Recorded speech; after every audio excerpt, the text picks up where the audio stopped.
Welcome to an aspirant YouTube channel. എൻ്റെ പേര് ആരതി. അപ്പോൾ നമ്മൾ ഇന്ന് മുതൽ കമ്പനി ബോർഡ് LGSന് വേണ്ടിയിട്ടുള്ള PY quiz previous year question papers ചെയ്തു വെക്കാൻ പോവുകയാണ്. പിന്നെ അതിൻ്റെ കുറച്ച് റിലേറ്റഡ് ഫാക്ട്സുമായിട്ട്. അപ്പോൾ നമ്മൾ ഇന്ന് എടുത്തിട്ടുള്ളത് യൂണിവേഴ്സിറ്റി LGSൻ്റെ ക്വസ്റ്റ്യൻ പേപ്പറാണ്. നമുക്കത് ചെയ്തു വെക്കാം. അപ്പോൾ നമുക്ക് നോക്കാം. വന്ദേ മാതരം എന്ന രാഷ്ട്രഗീതം 1882 ബംഗാളി നോവലിസ്റ്റായ ബങ്കിം ചന്ദ്ര ചാറ്റർജി എഴുതിയ ഒരു നോവലിൽ നിന്ന് എടുത്തിട്ടുള്ളതാണ്. ഏതാണ് ആ നോവൽ? അപ്പോൾ ഏത് നോവലിൽ നിന്നാണ് വന്ദേ മാതരം എന്ന രാഷ്ട്രഗീതം എടുത്തിട്ടുള്ളത്? അതിൻ്റെ ആൻസർ ഓപ്ഷൻ ഡി ആനന്ദമഠമാണ്. Option D Anandamath. ഈ കപാലകുണ്ടലയും ദുർഗേശ നന്ദിനിയും ബങ്കിം ചന്ദ്ര ചാറ്റർജിയുടെ തന്നെ മറ്റ് കൃതികളാണ്. അതിൽ ഗീതാഞ്ജലി നമുക്കറിയാം രവീന്ദ്രനാഥ് ടാഗോർ എഴുതിയ ഒരു കൃതിയാണ്. അപ്പം വന്ദേ മാതരം എന്ന രാഷ്ട്രഗീതം എടുത്തിട്ടുള്ളത് ഏത് നോവലിൽ നിന്നാണ്? ആനന്ദമഠം എന്ന നോവലിൽ നിന്നാണ്. ആൻസർ എന്താണ്? Option D. അപ്പോൾ ഇതുമായിട്ട് ബന്ധപ്പെട്ട രണ്ട് റിലേറ്റഡ് ഫാക്ട്സ് പറയുകയാണെങ്കിൽ 1896 ഇൻ്റർനാഷണൽ കോൺഗ്രസിൻ്റെ കൽക്കട്ട സെഷനിൽ വെച്ചിട്ടാണ് ആദ്യമായിട്ട് രവീന്ദ്രനാഥ് ടാഗോർ എന്ത് ചെയ്യുന്നത്? ഈ വന്ദേ മാതരം എന്ന ദേശീയ ഗീതം എന്ത് ചെയ്യുന്നത്? ആദ്യമായിട്ട് ആലപിക്കുന്നത്.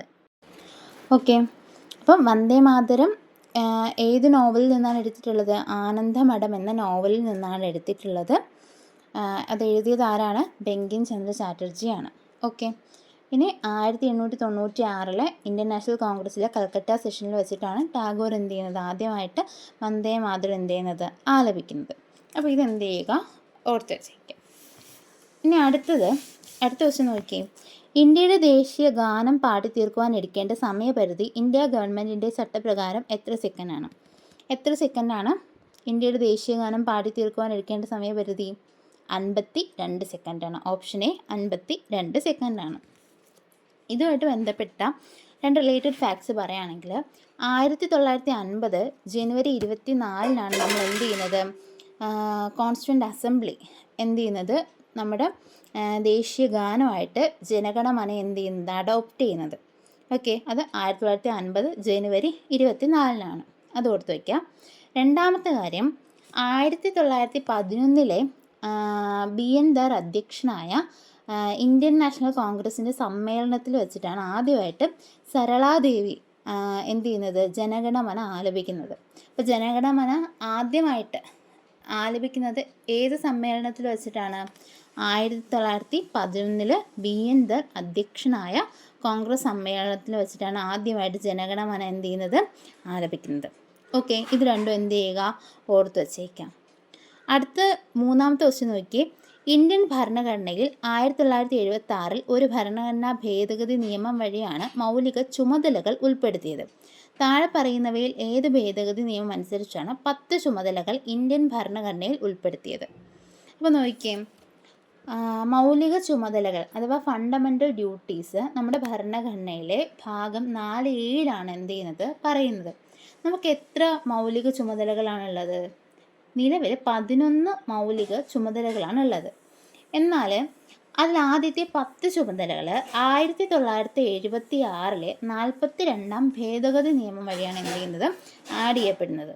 അപ്പോൾ 10 മൗലിക ചുമതലകൾ ആഡ് ചെയ്യപ്പെട്ടത് 42ാം ഭരണഘടനാ ഭേദഗതി വഴിയും ബാക്കിയുള്ള ഒരു മൗലിക ചുമതല 2002 86ാം ഭരണഘടനാ ഭേദഗതി വഴിയുമാണ് എന്ത് ചെയ്യുന്നത്? ആഡ് ചെയ്യപ്പെട്ടത്.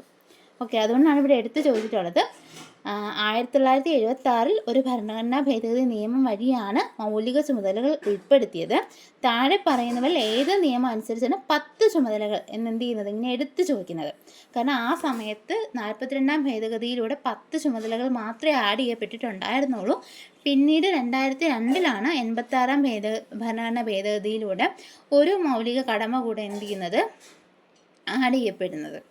ഓക്കെ, അപ്പോൾ ഈ 3 ക്വസ്റ്റ്യൻ ആൻസർ മനസ്സിലായി എന്ന് വിശ്വസിക്കുന്നു. നമുക്ക് ബാക്കി ക്വസ്റ്റ്യൻസ് നോക്കാം. ഓക്കെ, നമുക്ക് അടുത്ത ക്വസ്റ്റ്യൻ നോക്കാം. ഇന്ത്യൻ ഭരണഘടനയുടെ ഭാഗം 3 പൗരന്മാർക്ക് ചില മൗലിക അവകാശങ്ങൾ ഉറപ്പ് നൽകുന്നു. താഴെ പറയുന്നവയിൽ ഒരവകാശം ഭാഗം 3 ഉൾപ്പെടുത്തിയിട്ടില്ല. ഏതാണ് അവകാശം? ഒന്ന് നോക്കിയേ, നമുക്ക് ഓപ്ഷൻസ് നോക്കാം. വ്യക്തി സ്വാതന്ത്ര്യത്തിനുള്ള അവകാശം, ബി തുല്യ ജോലിക്ക് തുല്യ വേതനത്തിനുള്ള അവകാശം, സി ഇഷ്ടമുള്ള മതത്തിൽ വിശ്വസിക്കാനുള്ള അവകാശം, ഡി സമത്വത്തിനുള്ള അവകാശം. അപ്പോൾ നമുക്ക് അറിയാം. ഭരണഘടനയുടെ ഭാഗം 3 മൗലിക അവകാശങ്ങളെ പറ്റി പറയുന്ന ആർട്ടിക്കിൾ 12 മുതൽ 35 വരെയാണ് മൗലിക അവകാശങ്ങളെ പറ്റി പറയുന്നത്. പ്രധാനമായിട്ടും 6 മൗലിക അവകാശങ്ങളാണുള്ളത്. സമത്വത്തിനുള്ള അവകാശം, സ്വാതന്ത്ര്യത്തിനുള്ള അവകാശം, ചൂഷണത്തിനെതിരായുള്ള അവകാശം, മതസ്വാതന്ത്ര്യത്തിനുള്ള അവകാശം, പിന്നെ സാംസ്കാരികവും വിദ്യാഭ്യാസപരമായുള്ള അവകാശം, പിന്നെ ഭരണഘടനാപരമായി പരിഹാരം തേടുന്നതിനുള്ള അവകാശം എന്നിങ്ങനെ 6 മൗലിക അവകാശങ്ങളാണ് ഉള്ളത്.